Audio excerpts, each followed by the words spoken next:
ना झुकने वाली बहू। करिश्मा के ससुराल वालों को वैसे तो करिश्मा से कोई परेशानी नहीं थी, क्योंकि उसमें कोई बुरी आदत नहीं थी। लेकिन एक आदत थी जो अच्छी नहीं थी, और वो ये थी कि करिश्मा कभी किसी की कोई बात नहीं मानती थी। लेकिन अगर उसे अपनी कोई बात मनवानी हो तो जिद पर अड़ जाती थी। करिश्मा का पति अविनाश और करिश्मा के सास ससुर सब इस बात से बहुत परेशान थे। अविनाश, मुझे कुछ शॉपिंग करनी थी, आज शाम को जल्दी फ्री होकर घर आ जाना। करिश्मा, इस वक्त तो मेरे पास बहुत काम है। हम शॉपिंग के लिए अगले हफ्ते चलते हैं। नहीं, मुझे आज ही शॉपिंग के लिए जाना है, मतलब जाना है। करिश्मा, मैंने कहा ना, मेरे पास ऑफिस का बहुत काम है, मैं नहीं चल पाऊंगा। मैं कुछ नहीं जानती, अगर आप मेरे साथ शॉपिंग करने के लिए नहीं गए तो मैं अपनी मायके चली जाऊंगी। और तुम्हारी मम्मी की तबीयत पहले से ही खराब है, सोच लो कौन ध्यान रखेगा उनका। अरे बेटा, तुम कभी तो अपने पति की बात सुन लिया करो, एक हफ्ते में क्या बिगड़ जाएगा। मैंने कह दिया सो कह दिया, मैं झुकूंगी नहीं। शाम को अविनाश करिश्मा को शॉपिंग के लिए लेकर जाता है। अविनाश, मुझे ये ड्रेस बहुत पसंद आ रहा है। अरे लेकिन ये पूरे 20,000 का है। तो क्या हुआ, मुझे ड्रेस पसंद है और मुझे लेना है। करिश्मा, इस बार बजट थोड़ा गड़बड़ हो गया यार, अगले महीने तुम ये ड्रेस ले लेना। कभी तो अपनी जिद छोड़ दिया करो ना डार्लिंग। मैं यही ड्रेस लूंगी, कहा ना मैं झुकूंगी नहीं। कुछ दिनों के बाद, करिश्मा बेटा, अविनाश के मामा जी हमारे घर आ रहे हैं। देखो, हमारे सामने तो तुम कैसे भी कपड़े पहन लेती हो, लेकिन उनके सामने बस एक दिन के बाद बेटा साड़ी पहन लेना। हाँ? अरे, अविनाश के मामा जी आ रहे हैं तो मैं क्यों साड़ी पहनूं? करिश्मा, हम सब तुम्हारी बात मान लेते हैं ना, कभी तुम भी तो हमारी कोई बात मान लिया करो। कितनी बार कह चुकी हूँ मैं झुकूंगी नहीं। अगले दिन, और अविनाश, हमारे घर की बहू है तो साड़ी पहन कर रहती है, तुम्हारी बहू तो पजामा टी शर्ट पहन कर घूम रही है। अब क्या बताएं, बहुत समझाने की कोशिश की, लेकिन किसी की बात नहीं सुनती, हर बात पे कहती है मैं झुकूंगी नहीं। बात करने की कोशिश करता हूँ। अरे करिश्मा बेटा, जरा इधर तो आओ। जी मामा जी, बताइए क्या हुआ? अरे वैसा तो तुम बहुत प्यारी हो बेटा, लेकिन तुम्हें इतना तो पता होगा ना कि कोई बड़ा घर आता है तो उसके पैर छूने चाहिए। देखिए मामा जी, मैं किसी के आगे झुकती नहीं, दिल से सबकी रिस्पेक्ट करती हूँ, मैं झुकूंगी तो बिल्कुल भी नहीं। सुन लिया आपने मामा जी, समझा समझा कर थक गए हम, किसी की नहीं सुनती।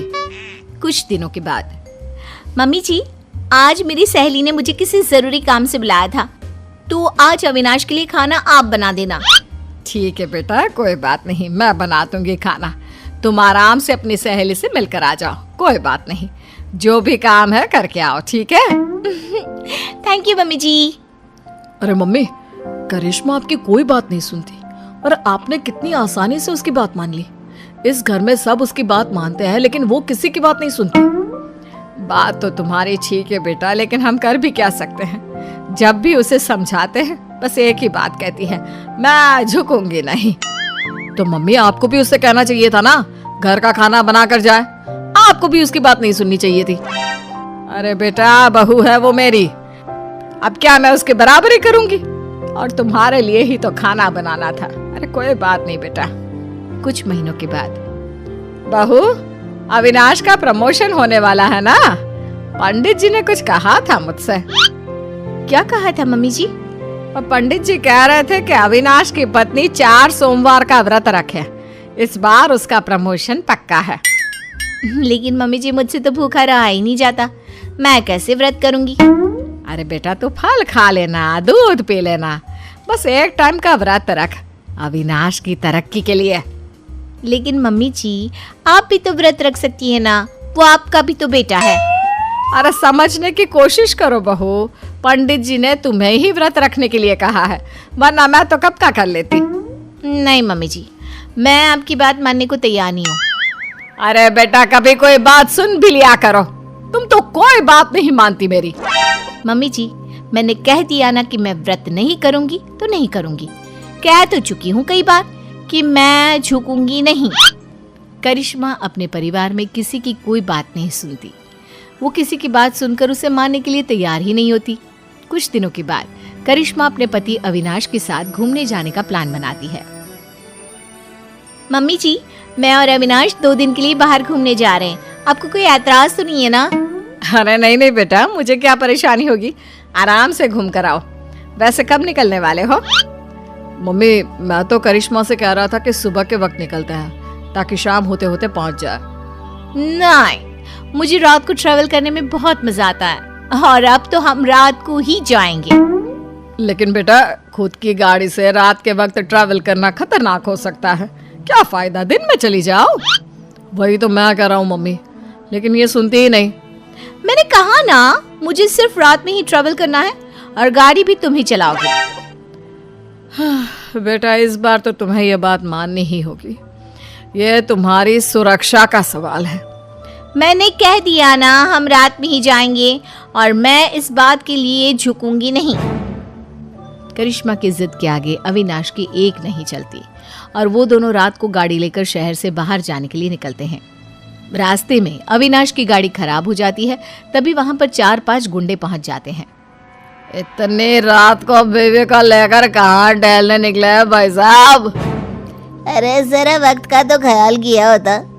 इतनी रात को अपनी बीवी को घुमाने चले हो। देखो, हम शरीफ लोग हैं, हमें जाने दीजिए। लेकिन हम तो शरीफ लोग नहीं है ना। अपनी मैडम से बोलो अपने गले का हार और ये सोने की चूड़ियां चुपचाप उतार कर दे दे। मैं तुम्हें कुछ नहीं देने वाली, जाओ यहाँ से। आए बड़े चूड़ियां लेने वाले। अपने पति को जिंदा देखना चाहती हो तो चुपचाप ये चूड़ियां और हार उतार कर दे दो, वरना ये आज बचेगा नहीं। करिश्मा, अगर तुम्हें मेरी और अपनी जान प्यारी है तो अपने गहने उतार कर प्लीज इन गुंडों को दे दो। ए गुंडा किसको बुला रहे हैं? हाँ, सॉरी भाई साहब, गलती हो गई। मेरा मतलब करिश्मा, अपने गहने उतार कर इन भाई साहब को दे दो। मैं अपने गहने किसी को नहीं दूंगी। दूसरा गुंडा चाकू निकालकर अविनाश के गले पर रख देता है। अब भी नहीं दोगी तो तुम्हारे पति की गर्दन धड़ से अलग हो जाएगी, सोच लो। अरे ऐसे कैसे तुम्हारे कहने से कुछ हो जाएगा? मैंने कह दिया सो कह दिया। मैं अपने गहने नहीं देने वाली। मैं किसी के आगे झुकूंगी नहीं। करिश्मा, ये तुम्हारे घर वाले नहीं है जो तुम्हारे झुकूंगी नहीं कहने से चुपचाप बैठ जाएंगे। ये मुझे सीधा ऊपर पहुंचा देंगे। लेकिन अगर मैंने इन लोगों की बात मान ली तो मैं झुक जाऊंगी ना। अरे तो क्या परेशानी है? तुम्हारे झुकने से अगर मैं जिंदगी भर सीधा खड़ा रह सकता हूँ तो क्या प्रॉब्लम है? दे दो अपने गहने। करिश्मा रोते हुए अपने गहने उतार कर उन गुंडों को दे देती है। गुंडे गहने लेकर वहां से भाग जाते हैं। करिश्मा और अविनाश वापस अपने घर पहुंचते हैं। अरे बेटा, क्या हुआ?